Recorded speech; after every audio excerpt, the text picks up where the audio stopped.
Salam Kerahiman. Hari ini 2 Januari, kita akan baca 3 nomor juga, yaitu dari 49, 50, dan 51. Kita mulai ya. Dalam nama Bapa dan Putra dan Roh Kudus. Amin.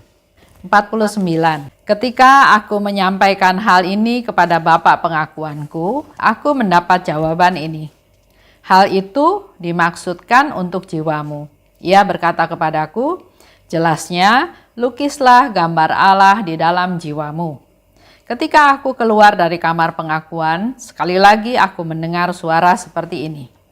Gambarku sudah ada di dalam jiwamu. Aku merindukan adanya pesta kerahiman. Aku menghendaki agar gambar yang akan engkau lukis dengan kuas itu diberkati secara meriah pada hari Minggu pertama sesudah Paskah. Hari Minggu itu harus menjadi pesta kerahiman. 50. Aku menghendaki agar para imam berkhotbah tentang kerahimanku yang besar terhadap jiwa orang-orang berdosa. Orang berdosa jangan takut menghampiri aku. Nyala kerahiman sedang membakar aku. Aku ingin mencurahkannya atas jiwa-jiwa itu. Yesus mengeluh kepadaku dengan kata-kata ini. Ketidakpercayaan dari pihak jiwa-jiwa sungguh menyayat-nyayat hatiku. Lebih menyakitkan lagi, ketidakpercayaan jiwa yang telah kupilih. Meskipun cintaku kepada mereka tidak terhingga, mereka tetap tidak mempercayai aku. Bahkan, kematianku mereka anggap belum cukup. Celakalah jiwa yang menyalahgunakan karunia-karunia ini. 51. Ketika aku menyampaikan hal ini kepada muder superior bahwa Allah telah meminta hal itu dariku, ia menjawab bahwa Yesus mestinya memberikan suatu tanda supaya dapat diketahui dengan lebih jelas. Ketika aku minta kepada Tuhan Yesus untuk memberikan suatu tanda sebagai bukti bahwa Engkau sungguh Allahku dan Tuhanku, dan bahwa permintaan ini datang dari Engkau, aku mendengar suara ini di dalam hatiku. Aku akan menjelaskan semua ini kepada muder superior lewat rahmat yang akan kuberikan melalui gambar ini. Dikatakan di situ, ya, gambarku sudah ada di dalam jiwamu. Aku merindukan adanya pesta kerahiman. Jadi, Yesus di satu pihak minta kepada Suster Faustina supaya gambaran Yesus yang dilihat oleh Suster Faustina itu dilukis. Lukislah seperti yang engkau lihat. Jadi Yesus minta gambaran itu dilukis. Suster Faustina berceritalah kepada Bapak pengakuan. Tapi Bapak pengakuannya bilang, gambar jelasnya, lukislah gambar Allah itu di dalam jiwamu. Hal itu dimaksud untuk jiwamu. Jadi apa yang dilihat oleh Suster Faustina itu untukmu, bukan untuk dilukis, untuk diketahui oleh semua orang atau sekian banyak orang. Dengan tidak berdaya, Suster Faustina ya keluar dari ruang pengakuan. Tapi dia mendengar kata-kata, gambarku sudah ada di dalam jiwamu. Aku merindukan adanya pesta kerahiman. Dikatakan oleh Yesus tentang pesta kerahiman itu pada tanggal 22 Februari 1931. Kalau kita tarik ke sekarang, tahun 2021 berarti kejadian itu 90 tahun yang lalu. Yesus menghendaki gambar itu dikenal oleh umum, bukan hanya oleh Suster Faustina. Kenapa? Karena Yesus ingin melalui gambar itu, dia memberikan banyak rahmat. Dia ingin ada pesta kerahiman ilahi, di mana pesta kerahiman ini ada hubungannya dengan gambar tersebut. Jadi ada tahapannya ya. Jadi tahapannya adalah ada gambar, ada persiapan yang harus dilakukan untuk mencapai tujuan adanya pesta kerahiman ilahi sebagai puncak dari devosi kepada kerahiman ilahi. Karena melalui gambar tersebut itu seolah-olah sebagai jalan masuk awal dari tujuan yang sesungguhnya, yaitu tentang diadakannya pesta kerahiman ilahi. Kalau kita renungkan, ternyata Tuhan sudah memikirkan adanya suatu hari istimewa untuk menyelamatkan kita, untuk menolong kita manusia berdosa. Tuhan menentukan suatu hari istimewa untuk menolong manusia menuju ke rumahnya. Supaya dalam hidup ini kita dituntun, diarahkan untuk menuju kepada kehidupan kekal, kepada rumahnya. Coba kita lihat di Yohanes 14 ayat 2. Di sana dikatakan, di rumah Bapakku banyak tempat tinggal. Jadi Allah menyediakan rumah di mana di rumah tersebut banyak tempat tinggal. Jika tidak demikian, tentu aku mengatakannya kepadamu. Sebab aku pergi ke situ untuk menyediakan tempat bagimu. Jadi kita semua ini, Tuhan Yesus sedang menyiapkan tempat bagi kita semua. Pulang ke rumah Tuhan. Di rumah Tuhan banyak tempat untuk kita tinggal. Supaya kita semua bisa pulang ke rumah Tuhan, supaya kita semua bisa menikmati hidup kekal, hidup bersama-sama dengan Tuhan, menjadi satu keluarga Allah, keluarga dengan Tuhan, maka Tuhan menyiapkan, menyediakan suatu hari istimewa untuk kita semua. Jadi inisiatifnya dari Tuhan. Kenapa? Karena Tuhan begitu mengasihi kita, mencintai kita, Dia Allah yang berbelas kasih. Enggak tunggu kita bertobat ya, baru Tuhan menyediakan, enggak. Karena Dia melihat kelemahan kita, kepapaan kita, keberdosaan kita, maka yang dilakukan bukan menghukum, tapi malah memberi rahmat, berkat, kesempatan. Tuhan menyiapkan hari istimewa buat kita semua. Pesta kerahiman ilahi, pesta itu adalah suatu peristiwa sukacita ya, suatu peristiwa yang penuh rahmat. Pesta kerahiman ilahi ternyata oleh Bapak Paus Yohanes Paulus II diresmikan di dalam Gereja Katolik sebagai pesta resmi pada tanggal 30 April tahun 2000. Kalau ditarik lagi ke tahun 2021, berarti sudah berapa tahun? 21 tahun ya. Di tahun 2021 ini pesta kerahiman ilahi, yaitu 1 minggu setelah Paskah, terjadi pada tanggal 11 April tahun 2021. Pesta kerahiman ilahi kita perlu rayakan, namanya pesta ya, perlu dirayakan dengan meriah. Yesus juga minta supaya merayakan dengan meriah. Tapi bukan hanya pesta saja, bukan hanya upacara, tapi ada 2 hal yang harus kita lakukan dalam pesta kerahiman ilahi tersebut. 1, kita perlu berbelas kasih. Berbelas kasih pada mereka-mereka yang memang perlu belas kasihan. Mereka yang kekurangan, mereka yang memang membutuhkan. Kita perlu memberikan belas kasih kita pada mereka. Dan juga mari kita bersama-sama punya niat, punya tekad untuk membuat orang lain bersukacita. Bukan hanya kelompok kita aja, tapi sedapat mungkin itu menjadi suatu target, suatu rencana kita ya, untuk bisa membuat orang-orang mempunyai hati yang sukacita.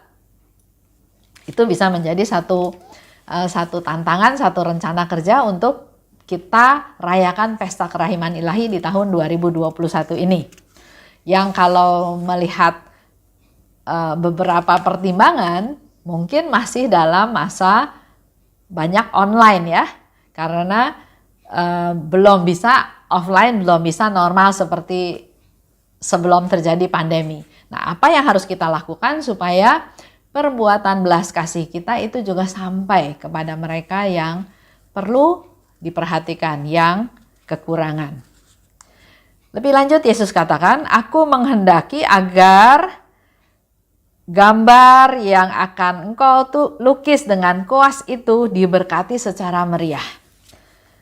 Yesus minta pada Suster Faustina. Sementara Suster Faustina hanya suster dengan tingkatan yang bukan tingkatan yang tinggi, tapi dia minta kepada Suster Faustina. Ini juga bisa menjadi suatu permenungan buat kita semua. Sering kita merasa, kita ini siapa? Saya ini siapa? Saya ini nggak bisa apa-apa. Saya ini sudah tua. Saya ini tidak punya ini, tidak punya itu. Saya ini pendidikannya rendah. Saya nggak bisa apa-apa. Tapi hari ini, tanggal 2 Januari, di awal tahun Tuhan mau mengingatkan kita semua bahwa Dia bisa bekerja melalui siapa saja.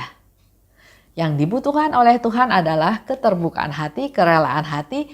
Kita mau nggak menuruti, melaksanakan apa yang Tuhan minta. Kalau kita balik lagi ke cerita tadi, Yesus katakan, aku menghendaki agar gambar ini dihormati secara meriah. Tapi ternyata baru bisa terrealisasi pada tahun 1935. Yesus minta tahun 1931. Baru direalisasi 1935. Jadi memang ada waktu yang harus disiapkan, tidak instan, ada suatu proses yang memang harus kita jalani. Itu terjadi, penghormatan gambar kerahiman ilahi terjadi pertama kali di Lituania, di Vilnius ya sekarang. Dulu masih negara Polandia, tapi sekarang menjadi negara tersendiri namanya Lituania dan ibu kotanya Vilnius. Terjadi pada tahun 1935 di mana gambar Yesus dipajang di tempat yang tinggi, di tempat yang terbuka sehingga banyak orang bisa melihat. Itu dipasang di salah satu jendela di Ostra Brama.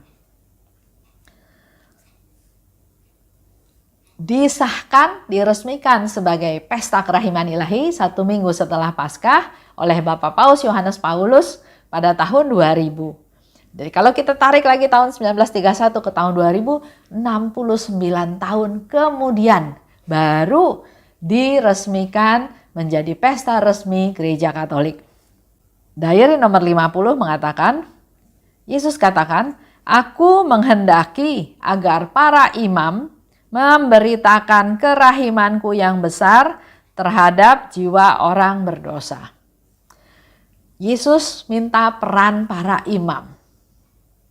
Nah, kita para devosan perlu banyak bercerita, mensupport, mendukung, menjelaskan kepada para imam yang barangkali belum tahu tentang devosi kepada kerahiman ilahi.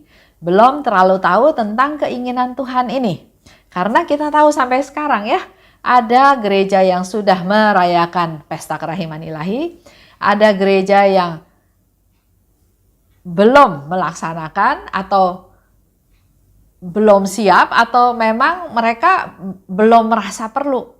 Padahal kalau kita tahu inti daripada pesta kerahiman ilahi yaitu pemberian indulgensi penuh, hadiah dari Tuhan Yesus buat kita semua manusia berdosa, harusnya semakin banyak gereja menyelenggarakan pesta kerahiman ilahi tersebut supaya semakin banyak orang bisa menerima rahmat indulgensi penuh tersebut.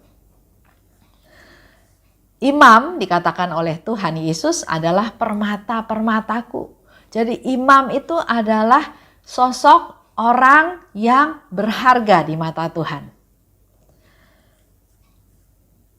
Tapi kita perlu memberikan support, memberi dukungan, memberikan masukan kepada mereka. Contoh waktu saya pelayanan ke Malaysia ya, ke Sabah.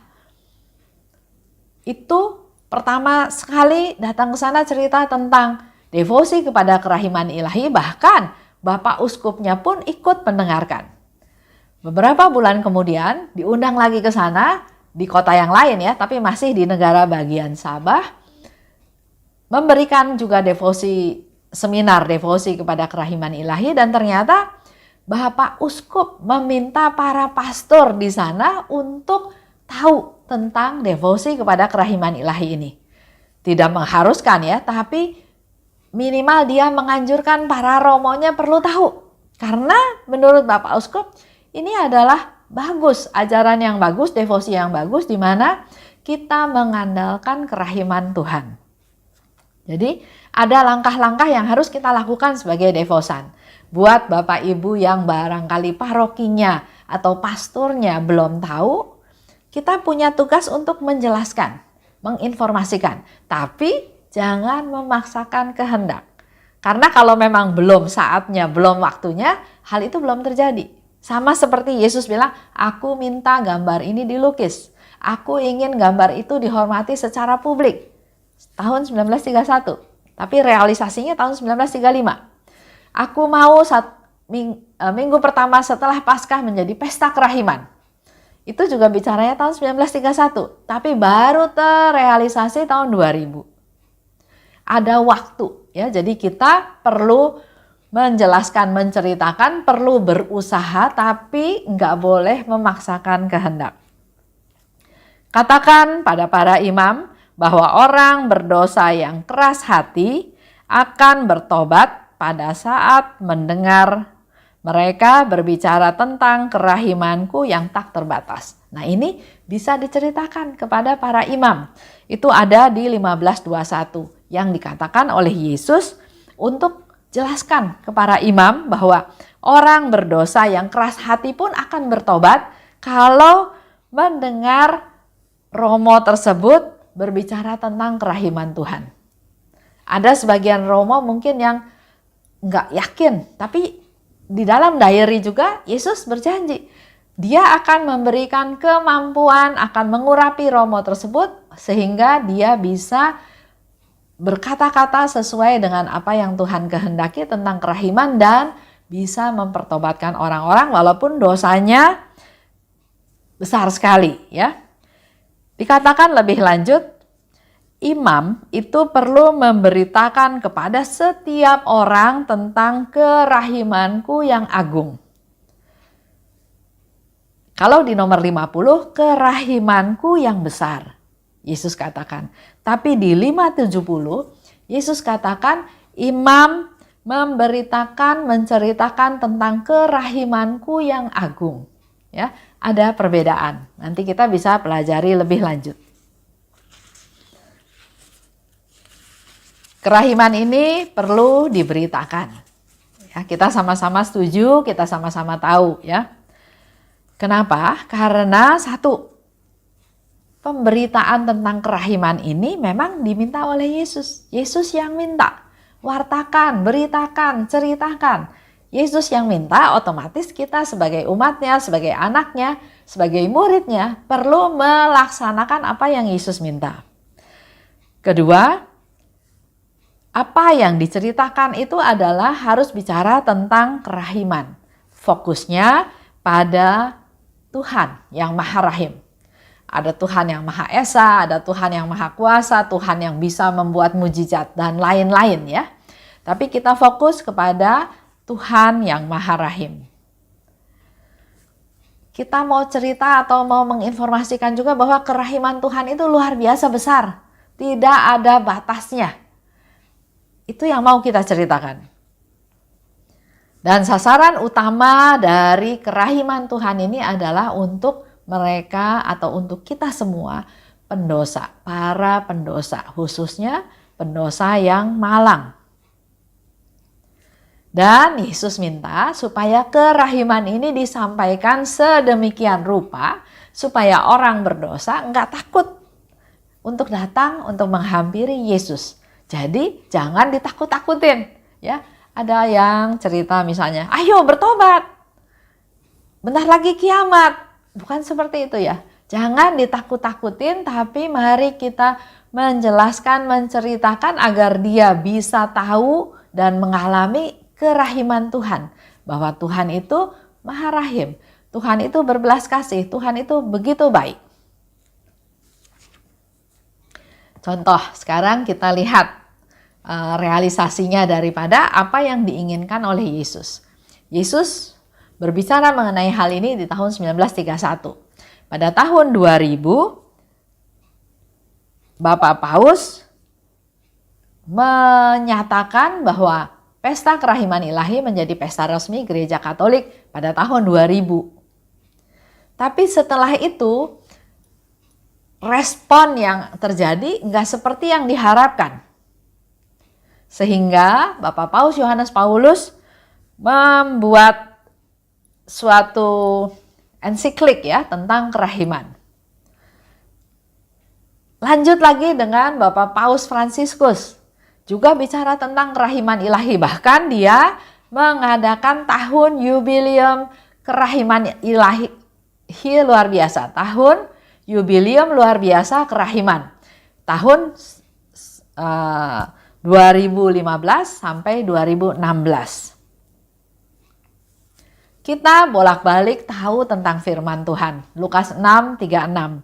Bermurah hatilah seperti Bapamu murah hati. Matius 5 ayat 7. Berbahagialah orang yang berbelas kasihan, karena mereka akan beroleh belas kasihan. Firman itu sudah kita tahu, kita dengarkan dari sekian tahun yang lalu, tapi prakteknya, realisasinya sepertinya masih kurang, ya. Sehingga kita lihat perkembangannya. Tahun 2000 diresmikan oleh Bapak Paus sebagai pesta kerahiman ilahi, pesta resmi. Bapak Paus Yohanes Paulus II mengeluarkan ensiklik tentang kerahiman. Tahun 2015 Bapak Paus Fransiskus menjadikan tahun 2015-2016 itu tahun yubileum luar biasa kerahiman.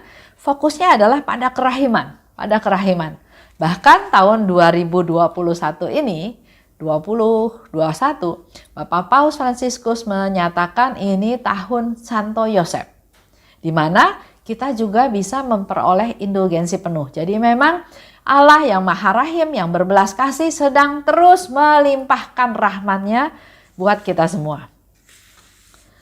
Dan belas kasihan yang sejati itu adalah bukan sekali-kali ayo kita lakukan baksos, kumpulin uang, kita sumbang ke sana ke sini, bukan. Belas kasih itu harus menjadi pola hidup kita sehari-hari. Itu baru namanya belas kasihan yang sejati. Jadi harus jadi pola hidup kita sehari-hari, meresapi jiwa kita. Ada dalam fokus kita, prioritas kita dalam kehidupan kita, dalam pikiran, perkataan, dan perbuatan kita.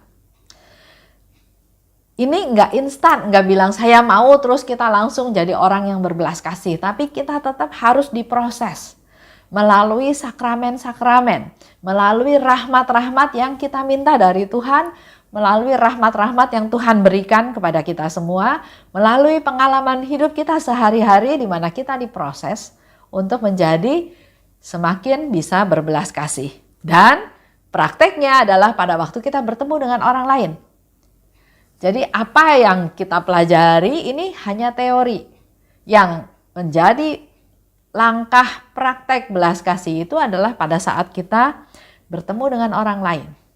Kita enggak menutup diri, kita memperhatikan kebutuhan mereka, kita berpikir positif, jangan menghakimi, jangan berpikir negatif terhadap orang itu.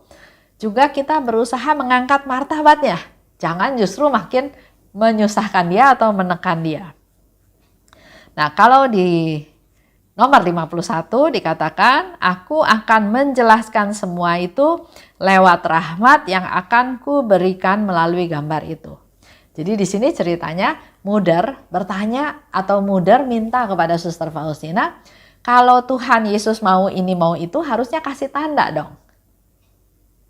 Nah, Yesus jawabnya adalah, aku akan menjelaskan semua itu lewat rahmat yang kuberikan melalui gambar itu. Sama juga jawaban ini buat kita semua. Kita juga sering bertanya ya, Tuhan kenapa begini, kenapa begitu, kenapa begini, kenapa begitu ya. Ini jawaban Tuhan untuk kita semua juga. Tuhan akan menjelaskan lewat rahmat yang Tuhan akan berikan melalui gambar tersebut.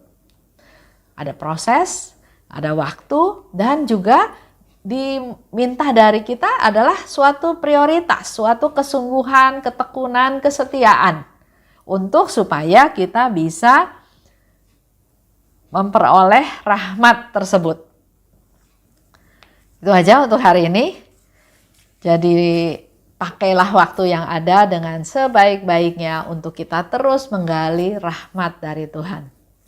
Kita tutup ya dengan doa. Dalam nama Bapa dan Putra dan Roh Kudus. Amin.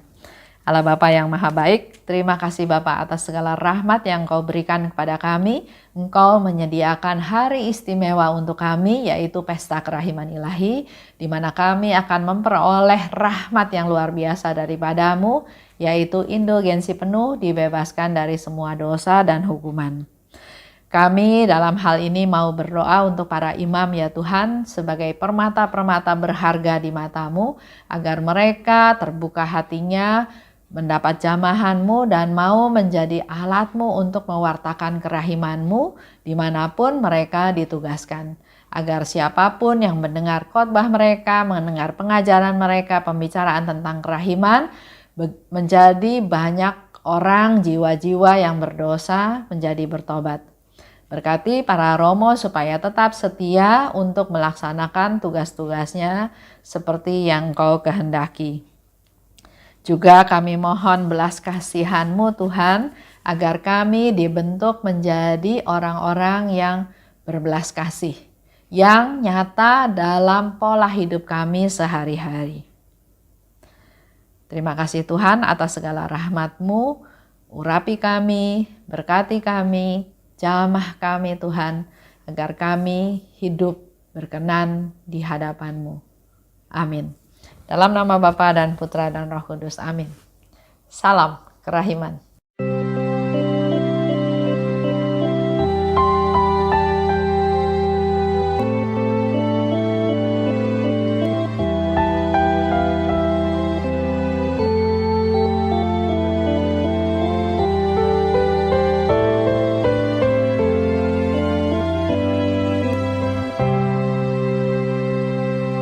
Syukur kepadamu ya Allah, karena Engkau mengelilingi hidupku dengan perhatian-Mu yang mesra dan penuh kasih. Syukur kepadamu ya Allah,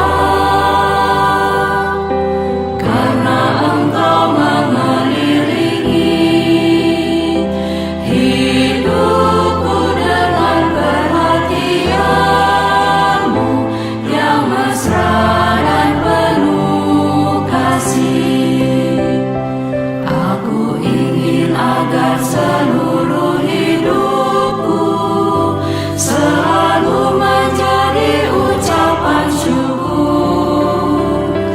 Ya Allahku, kepadamu ku serahkan seluruh jiwa dan ragaku ini.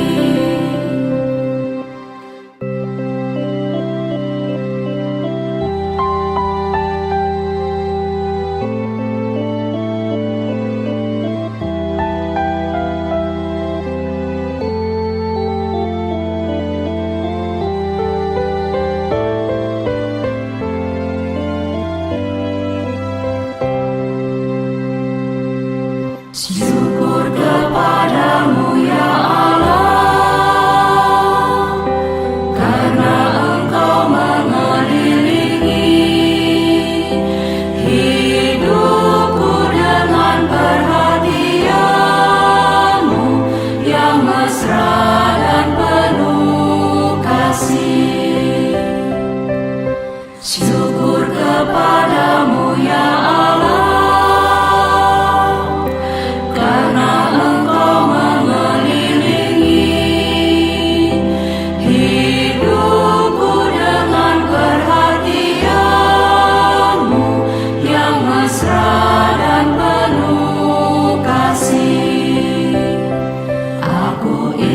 agar